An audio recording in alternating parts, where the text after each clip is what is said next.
4년 전 미국 국회의사당 난입 사건에 대해 버락 오바마 전 대통령은 역사는 합법적인 선거 결과에 대해 끝도 없이 거짓말을 계속했던 현직 대통령에 의해 선동된 오늘의 폭력을 우리나라에 대한 매우 큰 불명예와 수치의 순간을 기억할 것이다라고 지적하였습니다.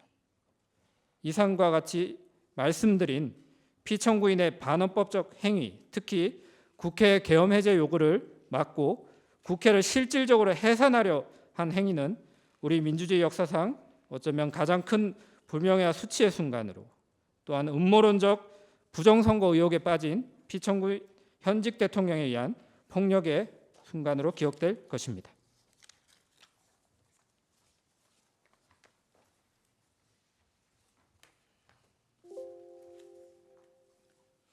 청구인 대리인 전영호 변호사입니다.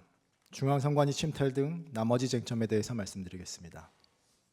목차는 다음과 같습니다. 먼저 피청구인의 중앙선관위 침탈 행위의 위헌성에 대해 말씀드리겠습니다. 피청구인은 비상계엄 선포 직후 정보사령부대원 10명을 중앙선관위 과천청사에 진입시켰고, 그 이후 경찰 115명을 동원하여 청사를 봉쇄하고 특전사 138명을 추가로 진입시켰습니다. 선관위에 침입한 계엄군은 당직자 등의 휴대전화를 압수하고 당직실에 가두는 등 행동을 통제하였고, 전산실을 장악하여 서버를 압수수색하였습니다. 또한 경찰 111명, 특전사 133명을 동원하여 선거연수원을 봉쇄하고 공수특전단 140명으로 중앙선관위 관악청사를 점거하였습니다. 이들은 알루미늄 야구방망이, 케이블 타이, 복면, 밧줄 등을 준비하여 선관위 직원을 체포할 계획까지 세웠습니다. 대의민주주의에서 선거제도는 국민주권, 민주주의 실현을 위한 필수적 제도입니다. 이런 선거가 형식적인 것으로 전락하는 것을 방지하기 위해서는 선거의 공정한 관리가 필수적입니다. 과거 이승만 정권 시절 행정부의 선거 개입으로 촉발된 4.19 혁명은 민주주의에 대한 국민적 열망의 분출이었습니다.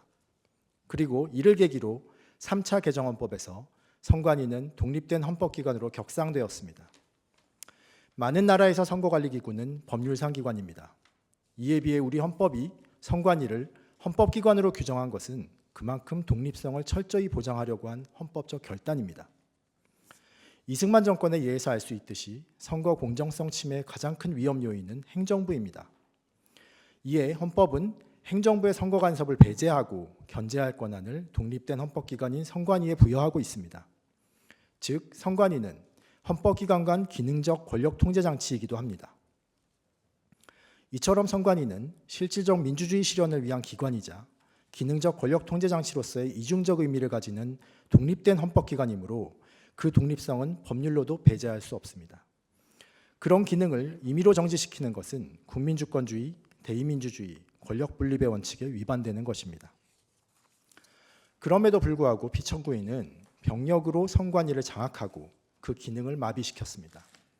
이는 독립된 선거관리 기능을 침해한 것을 넘어 대의민주주의 실현을 위한 선거제도 자체를 침해한 행위입니다. 또한 헌법기관의 독립성, 자율성을 보장하기 위해서 그 기관의 물리적 공간을 보호하는 것은 가장 기초이자 필수입니다. 물리적 영역의 독립성이 보장되지 않는 이상 그 기관의 기능적 독립성도 담보될 수 없습니다. 대통령이 보낸 계엄군이 감시하는 상황을 상상해 보면 이런 감시 상황에서 대통령의 선거 관여 행위를 감시, 단속한다는 것은 불가능한 일입니다.